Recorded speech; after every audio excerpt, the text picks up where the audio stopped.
I've always been skeptical of ghost stories and paranormal events. As someone who prefers logical explanations, I never put much stock in tales of hauntings and restless spirits. That all changed when I took a job at a historic hotel in New Orleans. The place was known for its charm, elegance, and a touch of mystery, perfect for tourists looking for a unique experience. Little did I know, I would soon become part of its eerie history. The hotel had been standing since the 1800s and was rumored to be haunted. Guests would occasionally share stories of strange noises, flickering lights, and cold spots, but I dismissed these as overactive imaginations. My opinion was about to change dramatically.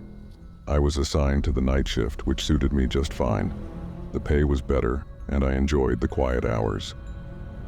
One night I was asked to check on a guest in room 402. They had called the front desk multiple times, complaining about disturbances that were keeping them awake.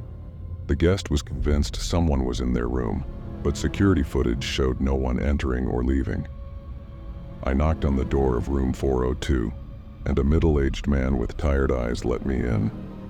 He seemed genuinely distressed, pointing to the corner of the room where he claimed to have seen a shadowy figure. I reassured him that I would stay for a while to see if anything unusual happened. As the hours passed, the room remained silent. I started to feel foolish, questioning why I was sitting in a stranger's room in the middle of the night. Just as I was about to leave, the temperature dropped suddenly. I could see my breath and the hairs on the back of my neck stood up. Then I heard it, a soft whisper, unintelligible, but undeniably there. I turned to the guest, but he hadn't moved. His eyes were wide with fear, staring at something behind me. I slowly turned around and my heart nearly stopped. There, in the corner, was a faint, shadowy figure. It was barely visible, but the outline was unmistakable. I felt a chill run through me as the figure seemed to move closer. The whispering grew louder, filling the room with an unsettling hum. I wanted to run, but my feet felt glued to the floor. Gathering my courage, I stepped toward the figure, demanding to know who it was. The whispering stopped abruptly, and for a moment there was complete silence. Then, the figure vanished. The room's temperature returned to normal, and the guest and I were left standing there shaken. I apologized to the man and quickly exited the room. As I walked down the hallway, I could still feel the cold touch of fear. The next day, I did some research and found out that room 402 had a tragic history. A woman had taken her own life there in the early 1900s after her fiancé left her. Guests over the years had reported seeing her spirit, always in that same corner. I worked at the hotel for a few more months, but I never went near room 402 again. The experience left me with a newfound respect for the unexplained. I still don't know what I saw that night, but I no longer dismiss stories of the paranormal. Sometimes the past refuses to stay buried, and its echoes can reach out to touch the present in the most chilling ways. For years, I'd heard rumors about a certain hotel located in the remote countryside. Known as the Timberwood Inn, it had a reputation for being haunted. Stories of strange occurrences and ghostly encounters were passed around like urban legends. My friends and I were always intrigued by such tales, so when we planned our summer road trip, visiting the Timberwood Inn was high on our list. The inn was an old, sprawling structure hidden away in the dense woods. When we arrived, it was late afternoon, and the building cast long shadows in the waning light. The receptionist greeted us warmly and handed us the keys to our rooms. I was given room 303, which, according to the receptionist, was one of their most historic rooms. After a quick dinner in the quaint dining area, I retired to my room. It was charming, with antique furniture and floral wallpaper, but there was an undeniable sense of eeriness. The room felt cold despite the warm summer air outside, and the dim light from the old-fashioned lamp cast strange shadows on the walls. As I lay in bed, the stories I'd heard about the Timberwood Inn began to play on my mind. I tried to brush them off as mere fabrications, but a part of me couldn't shake off the feeling that I wasn't alone.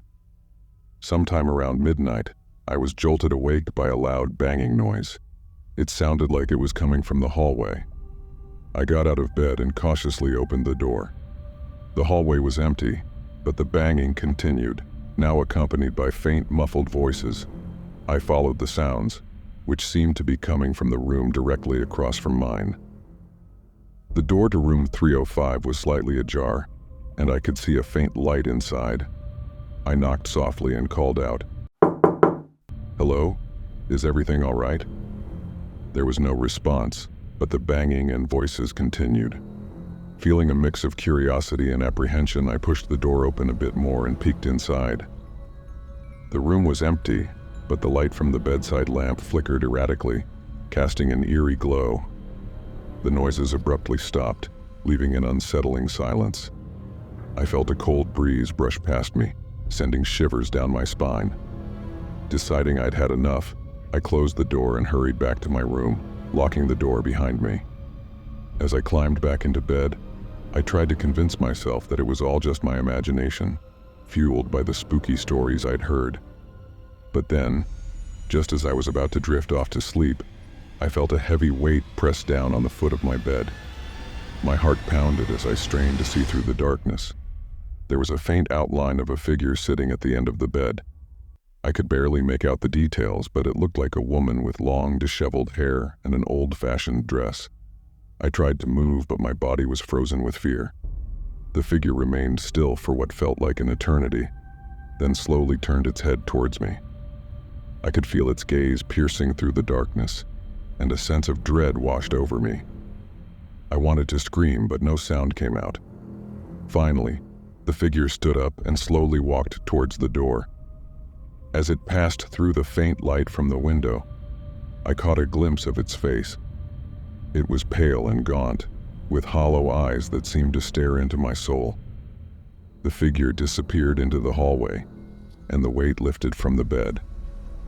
I lay there, paralyzed with fear, until the first light of dawn crept through the window.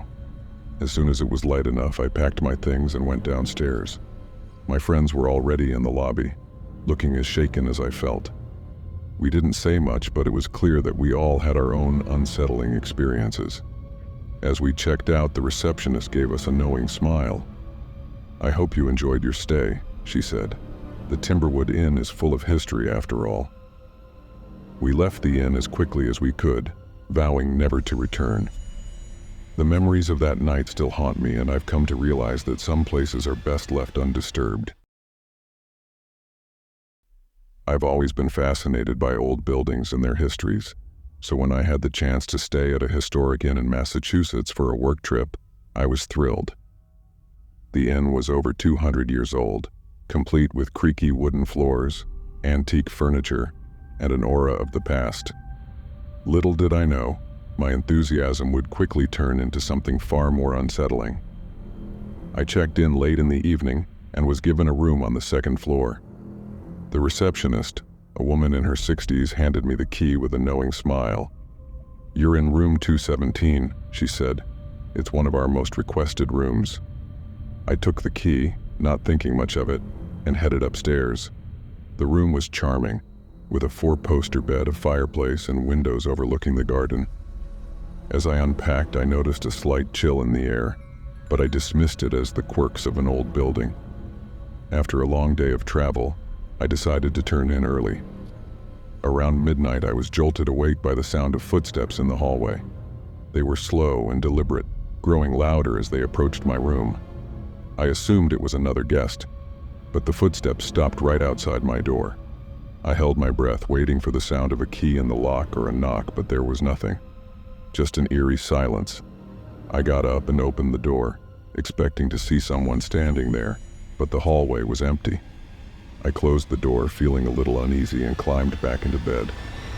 Just as I was drifting off to sleep, I heard a whisper. It was faint, but it sounded like a woman's voice.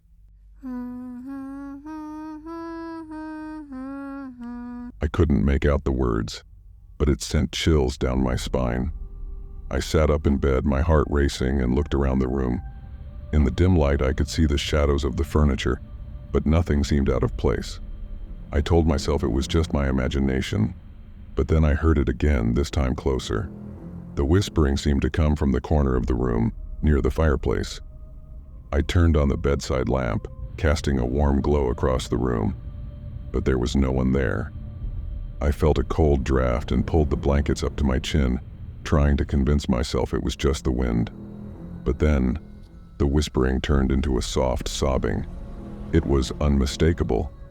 A woman was crying in my room. I was paralyzed with fear, not knowing what to do. The sobbing grew louder and I could hear the pain in her voice. It was heart-wrenching. Summoning all my courage, I spoke out loud. "Who's there?" I asked, my voice trembling. The sobbing stopped abruptly, and the room fell silent once more. I could feel a presence as if someone was watching me. I looked around, but there was no one there.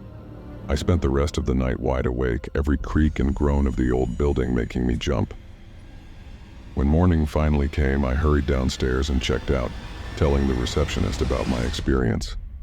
She listened with a sympathetic expression and then shared the inn's history. Room 217 had once been occupied by a young woman named Emily, who had been jilted by her lover. Heartbroken, she had taken her own life in that very room. Since then, guests had reported hearing footsteps, whispers, and sobbing. Some even claimed to have seen her ghostly figure near the fireplace. I left the inn feeling shaken but also intrigued. I had always been skeptical of ghost stories, but my night in room 217 made me reconsider. Sometimes, the past refuses to stay buried, and its echoes can reach out to touch the present in the most unexpected ways.